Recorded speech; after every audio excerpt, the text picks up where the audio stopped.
Alright, now we're about to apply animation into our graphic. Part of the planning is for you to first of all decide which layer should show first in the composition. So in this case, I think the image of the person should show first, followed by the name, and followed by the YouTube handle. Let's get straight to it. So I'll take my image. I want the situation whereby it's slicing from the right to the left. So I'm going to put my time indicator on 2 seconds. Make sure I put this fit to screen, right? I can still zoom out because I'm about to apply animation to this. So I'll press P on my layer, record that, take this backward, then slide this to the side in 0 seconds. So if I play this, I have something like this, right? So let me just fit the screen. Let me zoom out a little bit.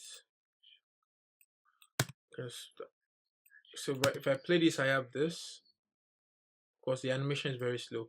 So if you notice that your rendering is very slow, despite the fact that the timeline is all green, I would advise you change your resolution to half or quarter. And when you do that, don't worry. By the time you're rendering the whole video, like into MP4, don't worry about it being pixelated. It's going to come out just as the way it should on full. This one is just for you to be able to preview faster. Always try and reduce the resolution if you always have challenge in your timeline rendering.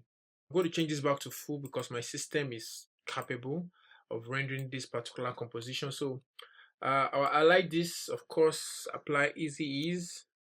Then go to my graph editor. So if I play this now, yeah, this is what I have. So I'm going to go to the text as well. I want to add a preset to this text. I'm going to go into effect and preset, or let me just go into my animation presets. Let's look for something. Go to text, go to animating. So I think I can do random fade up. So first of all, I need to make sure that my time indicators are at the beginning of the text, which is this text, and then I'll just click on this and drop on my text.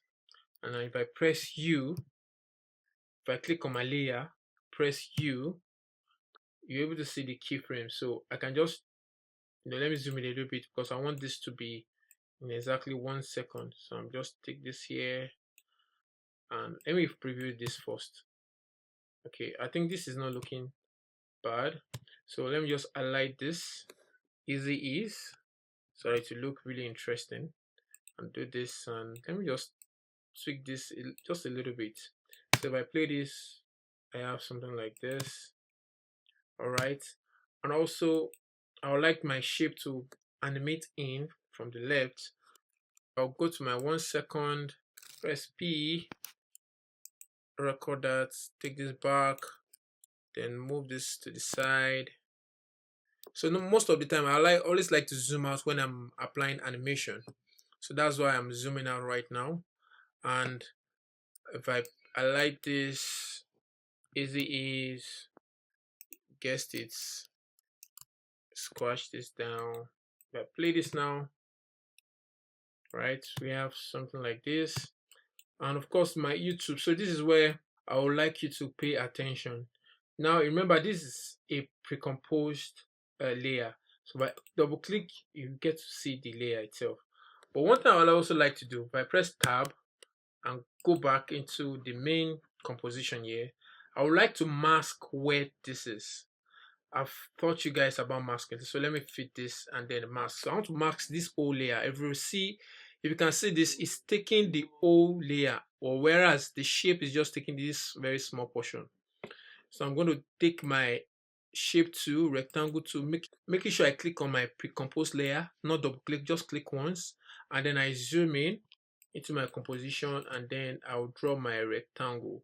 As immediately I do this, let me fit back to screen. You see the mask here. So I'll click out and then click the layer itself. So by the time I do this, you will notice that you cannot find those edges anymore because I have masked it just within the small portion of where the shape is. It's only going to reveal within that part. Now I need to adjust my anchor point. So I'm going to take my pan behind anchor point, take this and then put it at the center of this I'm going to hold down control so it to snap to the center, and there we go. So by now you see that this YouTube icon has just taken a small portion of this composition. Now one cool thing I can do is I can go into my pre-compose and then I can animate it from here.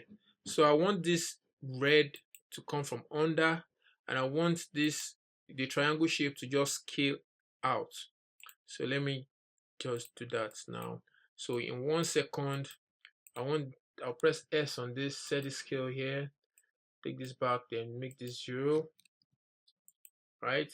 So I'll go back to 1 second again, click on this, set my position, take this back, then drag this further down. Remember that we have masked this particular composition, so you get to see what this will do in a bit. So by fit to screen, right now nothing is on the screen. That's because my time indicator is on 0 seconds. So if I align these two, easy ease, then go to my graph editor, align the two handles, then just do something like this. Now if I play this, we have something like this, but of course I would like my triangle to come in much later. So if I play this, okay, I think it can, come in early. Okay, I think I'll go with this. Yeah, I think this is not looking bad. Now if I press my tab, go back to the previous composition, which is this. Now if I play this now, we have the sound, and the last thing I need to animate here is the Michael Smith. I'm going to click on this, and I'm going to take my time indicator back, and I can just do simple fade up character. Is a preset, drag on top of this.